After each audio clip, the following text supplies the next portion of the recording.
Welcome to Catamaran Conversations, a deep dive into the world of catamaran design with Phil Berman, founder of Balance Catamarans, Patrick Shaughnessy, president of the esteemed Far Yacht Design, and sailing writer and journalist Herb McCormick. You are watching the 8th and final episode in this series. If you're joining us for the first time, you may want to click over to episode 1, Designing a Catamaran from the Inside Out. Find the full list of episodes linked in the card above or in the description below. Now, let's pick up the conversation as we look at designing safe catamarans. Welcome back to Catamaran Conversations. In our last episode, we talked about carbon fiber construction. This time, we're going to get around to a subject that's near and dear to every sailor's heart, which is safety, and specifically designing safe catamarans. When I first started sailing catamarans was at the very beginning of the whole catamaran craze, back when lagoons were being built in Portsmouth, Rhode Island. And a lot of local sailors in Newport thought, these boats are going to be unsafe. You're going to capsize these boats. This is going to be a problem. These boats are not going to be popular. And here we are 30 years later, and catamarans are the largest growing segment of the sailboat marketplace. So Phil, I know that you've been around with this category of boats for longer than me, and I know that you've heard all the questions too. How do you convince your average sailor that a catamaran is not going to tip over and kill their family and they're good boats? Well, it's funny. So you grew up in Newport, Rhode Island, and I grew up in Newport Beach, California, but it was really the same thing. So I ended up sailing at the Balboa Yacht Club and the Newport Harbor Yacht Club, and you go to regatta and you're standing in a beer line, and they said, well, what do you race? I said, well, I'm crewing for this guy in this boat, but I race Hobie Cat. Hobie Cats, those things are dangerous. Catamarans are dangerous. They capsize, all that kind of stuff. And I always sort of joke around with them. And, I always used to use that line, well, everything in nature seeks its most stable position. And I grant that that's upside down on top of the ocean for a catamaran. But the most stable position for that monohull of yours is at the bottom of the ocean, and that, they get all upset, But, interestingly, I've been in catamaran since I was 13, and I sold, hundreds of them. Not to my knowledge has a customer of mine, and I had told Pat that earlier, actually capsized their catamaran. It's pretty rare that people, capsize a catamaran. Of course, the higher performance the boat, the greater the power to weight ratio, the more easily it is, I suppose, because the boat simply has got a lot more power. I just have never had an issue of a capsize. The thing that I think makes catamaran safe, though, is that if it does capsize, that's a much better life raft to be in than the typical life raft. So, when a monohull goes down, it goes down really, really fast generally, and you better scramble and get in that life raft. A catamaran is your life raft. The only reason I think you would get in the life raft on a catamaran that you wouldn't leave your boat, but the biggest danger in a catamaran is a catastrophic fire. It's a catastrophic fire, because obviously any fiberglass thing that catches on fire is going to, burn, and that's why you need a life raft on a catamaran more than anything. But catamarans are getting safer from a fire prevention perspective as well, because we've gone away from using propane on our boats. So now with the new lithium batteries and the 48 volt systems, we've gone away from that propane. Lithium ion batteries worried me a lot, during the early years. And I think that the safety technology is getting better and better and better. To us, that's the biggest safety focus that we have at Balance. In fact, we ended up hiring Nigel Calder to do an ABYC came out with new lithium ion safety standards. So last year we had him do independent surveys of our boats to go over the electrical systems and to make sure that we were doing everything to prevent any kind of fire hazard, from the batteries. Because to me, that's the most important thing, would be, avoiding any kind of electrical fire, because we don't have to worry about a propane fire anymore. I think that Pat had talked earlier about, one factor in safety obviously is let me back up. Years ago, I sailed, as I told you, the Switch 51 across the Atlantic with a friend of mine, and I was crewing, and we had a satellite communications, and we had hired Commander's Weather, to route us, and because we took the boat across the Atlantic in August, so we expected we might run into some stuff. and 600 miles from Bermuda, Hurricane Dean formed just, south of us. But we had communications, and we talked to this guy, and he said, well, look, just park your boat. Just stay where you are, and I'll inform you in 24 hours what to do, when to go. Weather routing and communications have improved dramatically, over the last decade. I think AIS has also improved safety a lot. We know where we are in the world. We can follow the weather. Pat, I know you follow some of our boats on PredictWind. And I mean, when our own boat was coming up from Cape Town nonstop to Gibraltar, every day I check in and see how they're doing, what they're facing. And sometimes I'd call them and I'd say, oh, well, there's a big cold front coming down. You might want to stay to the right there or whatever. And if you're on the boat, you've got that. So that, I think, improves safety. And that's true for all vessels. I think that obviously seamanship is the most important thing, right, for safety. But the catamaran, particularly if it's on a reaching course, is going to be making its passage shorter, right? So the faster the boat, the shorter the passage, the less exposure to bad weather.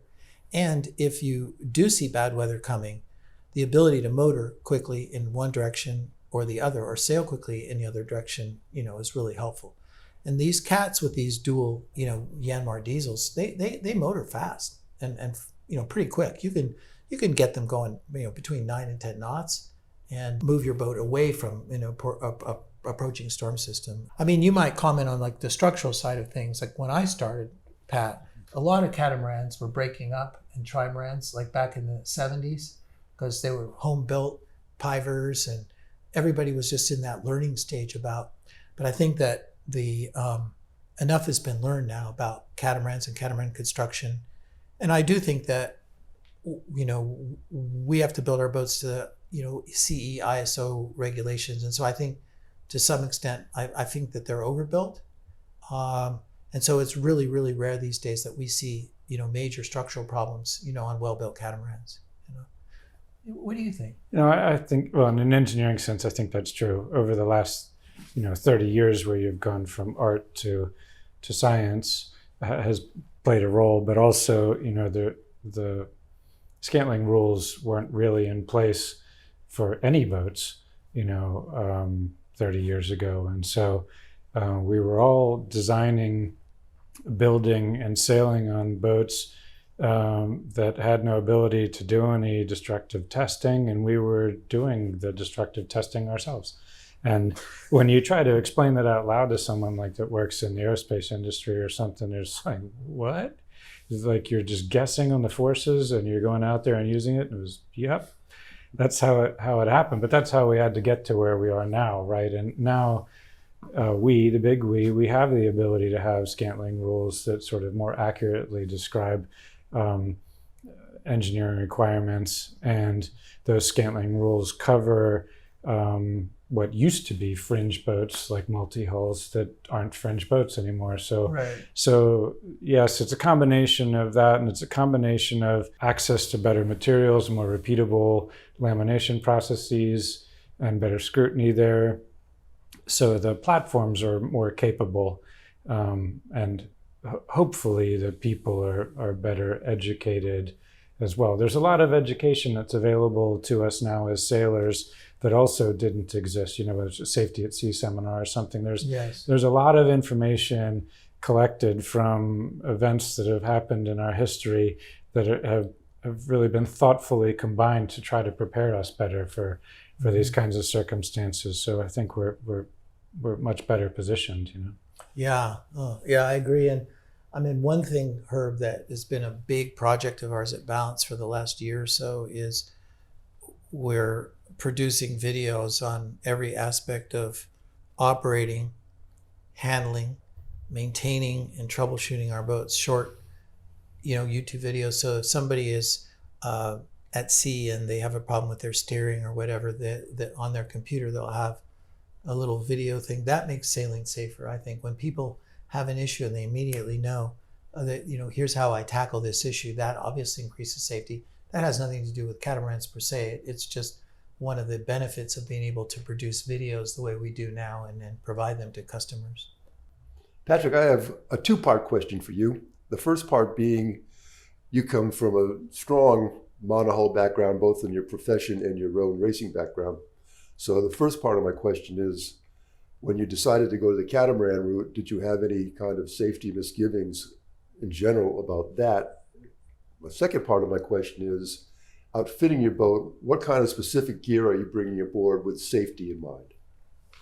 So I wouldn't say we had any specific safety misgivings thinking about using a catamaran. If anything, I view it as probably a safer craft because of the duplication of the systems and the fact that you can be inverted and have a boat that's still livable. The way the compartments are separated, such that your damage stability is slightly better than probably most monohulls, and so I think all of those things are true. Capsizing or pitch poling is hopefully a remote enough possibility that it doesn't happen too often. But the majority of the time, I think it's probably a safer craft that we're in.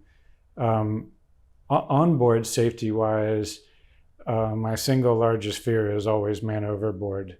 And I think we'll probably try to focus a lot on safety around that, quick deployable systems, man overboard modules, these kinds of things.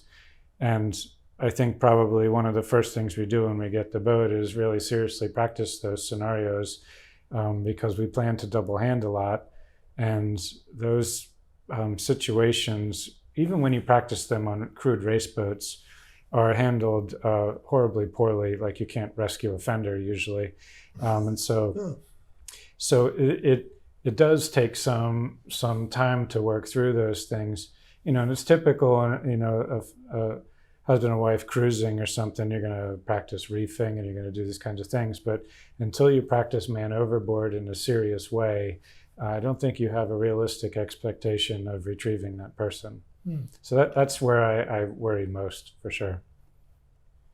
My first real exposure to offshore catamarans was, it's been a while now, but I sailed across the Atlantic with Robin Knox Johnston, the great British single-handed sailor and racing sailor, and he had a catamaran called British Airways. And we were attempting a speed record from New York to the Lizard on his 60-foot catamaran, British Airways. And we got about 36 hours into it, and we were south of the Grand Banks, and we got overrun. We were trying to set a record, so we, of course, waited for a low. We tried to get on the front edge of the low. We got offshore, a low overpass, as it was blowing 60.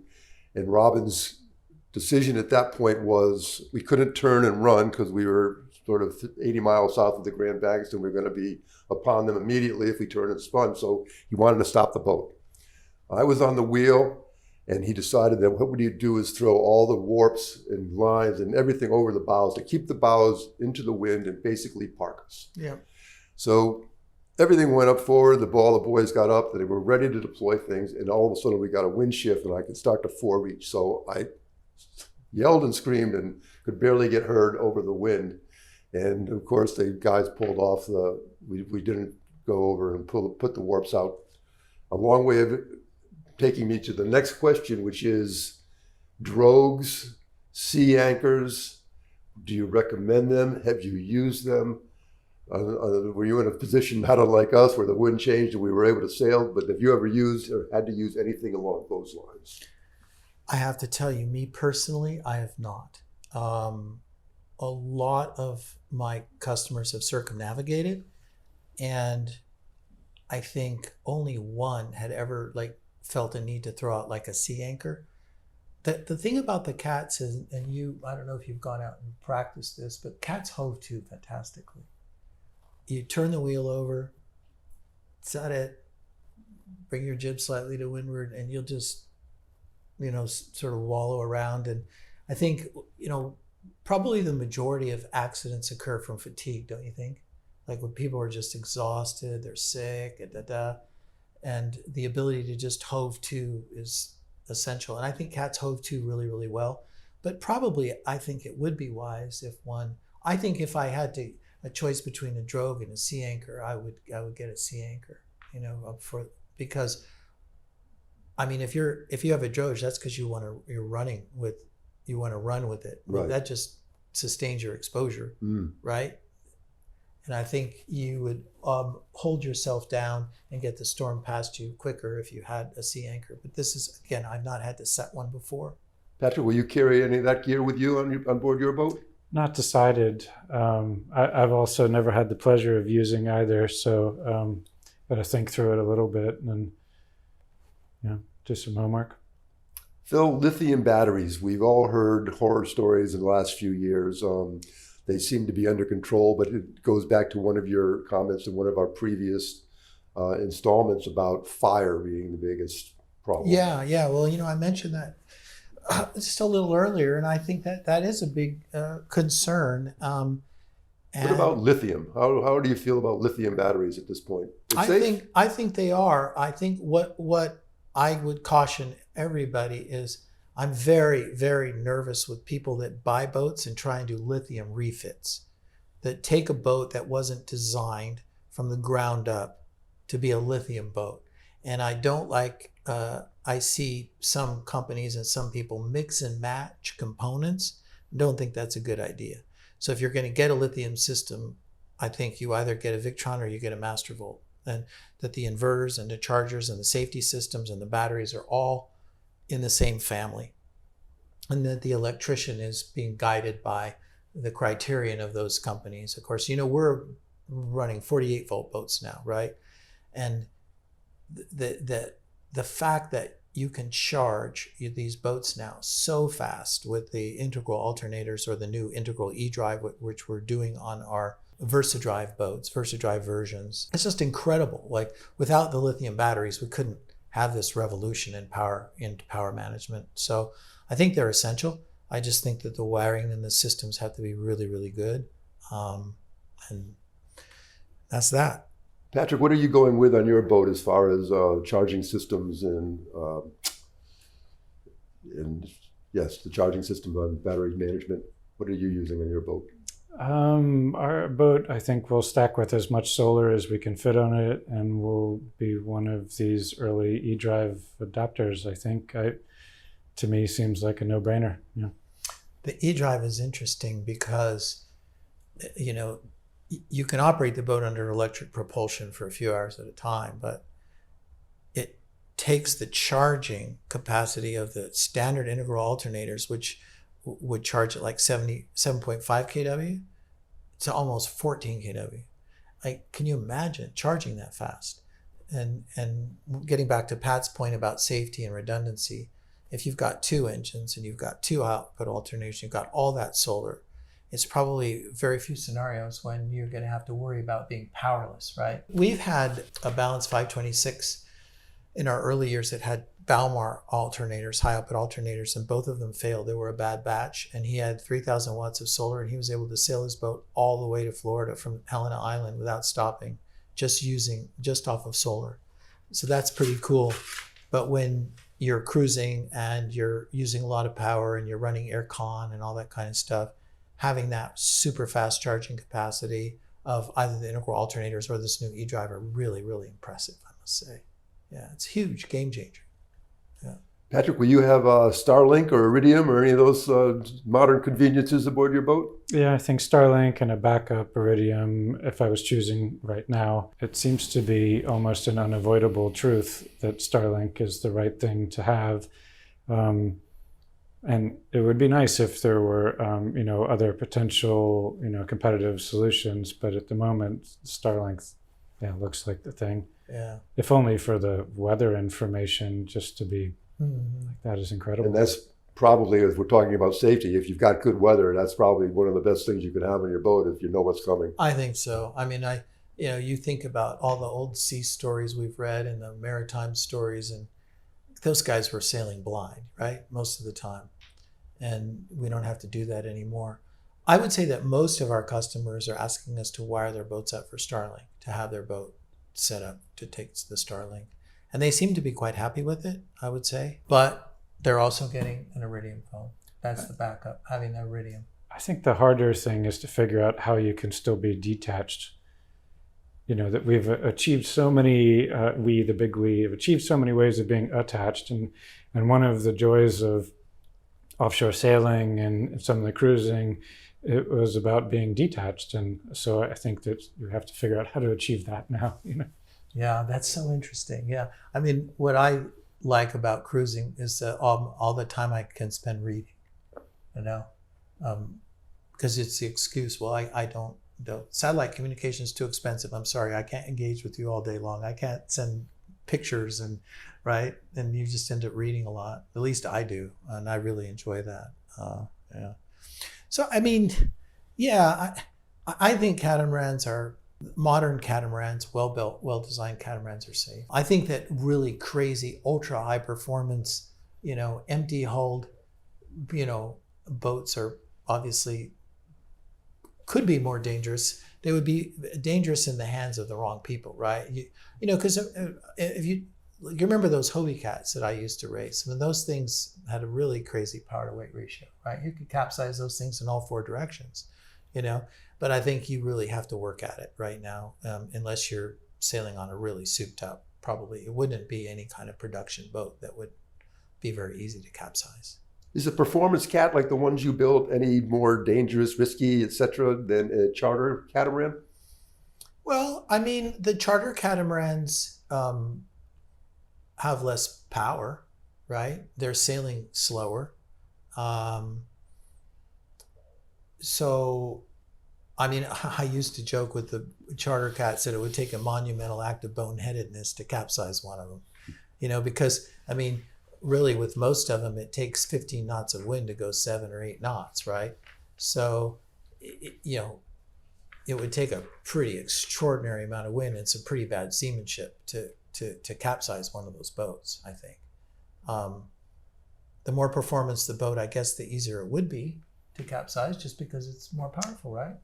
I suppose, but I would keep coming back to that sort of analogy that maybe safety is about being at sea less time. And if your boat's 30% slower, you're going to spend 30% more time at sea. So that's certainly true. Like in a long cruising passage, I think that's certainly true. Yeah.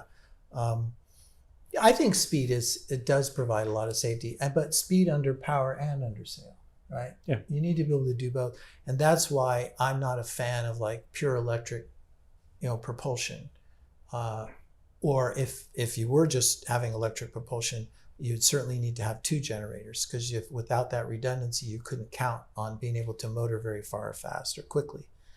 The point I've made, many times is that diesel is a 22% something denser energy carrier than a lithium-ion battery, right? So pound for pound, it's going to give you a much greater range, right?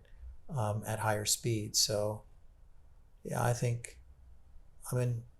I'm amazed. Like at any given time, there's 2 Balance Catamarans coming back from South Africa, and so we're in our office and we've got them up on PredictWind and we're seeing what's going on and we're communicating with them, and they're stopping in Helen and they're stopping here, and a lot of these people that are selling these boats, they're not pros, they're not experts, they're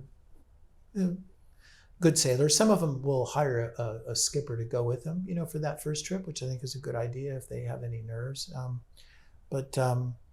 Yeah, I just say, knock on wood, so far so good. Like at least for our company and our brand, we haven't had any real issues. But I think seamanship is critical, and the point you make. I mean, there's a lot of good training and courses that can be taken that can really mitigate risk. Patrick, you said something interesting earlier too. A good friend of mine, Brad Reed, who's the executive director of Sail Newport back in Newport, the Reed family, a very famous Rhode Island sailing family. Kenny Reed, of course, is his brother. Oh, yeah. And he took a 6-month sabbatical. And one of the things he said that they did beforehand is a word that you just brought up, practice.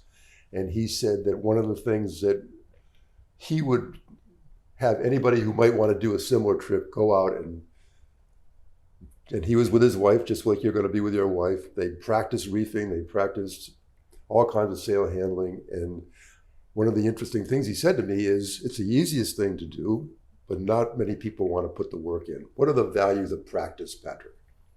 Well, everything we practice is about building repetition and, muscle memory and, regular memory, so that you can take something that's maybe a little bit foreign to you and make it regular and make it routine.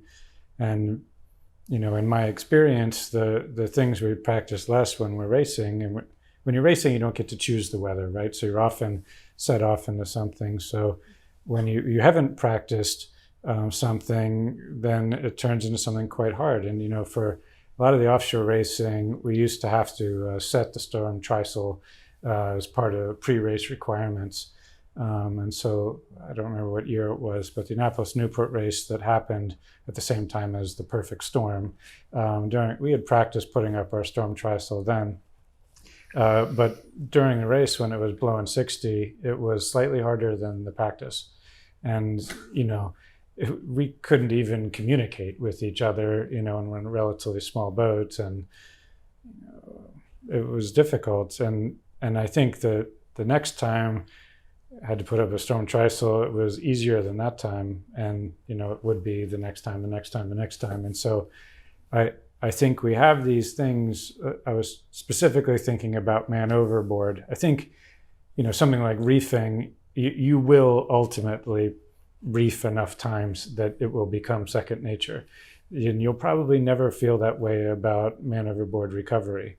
But the statistics about like the timeline, if you aren't able to recover in X amount of time, that your, likelihood of recovery or alive recovery are very diminished. It just places a premium on all the steps you're going to have to take and how you're going to operate through them, and the fact that both people can do that. And I'm not sure there's anything we can take as seriously as that. That seems like the core of it, really. And would you have the EPIRB I think so. life rafts, right? Yeah. The technology is too good not to have, exactly. Right? Yeah, you got to have, I can't imagine not having that.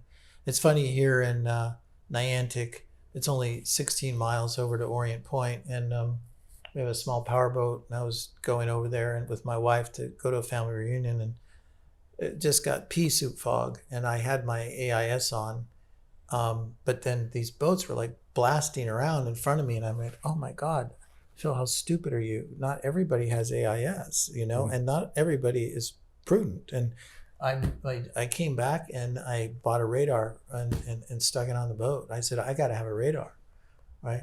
But you think about it, if you've got AIS and you've got a radar, that helps a lot, right?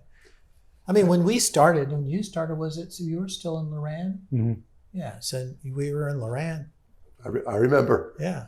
I mean, navigation was real work back then, right? True. That's when you really needed a chart, and you needed to see what the hell was going on. And I mean, I think that it's probably the case that these GPSs have opened up our sport probably more than anything else, because they've decomplicated navigation and depth management so much. Yeah, I think that sort of, if you're trying to draw a conclusion, especially like for this segment we're in, that we have, the boats have become so safe that they rarely break. The equipment has been so good that we can see the weather and take steps to avoid it. The systems are redundant enough, all these things, that it really keeps dialing it back to the fact that we're probably the weak link, almost all the time, and just we have to work on that part. Yeah, good point. Yeah.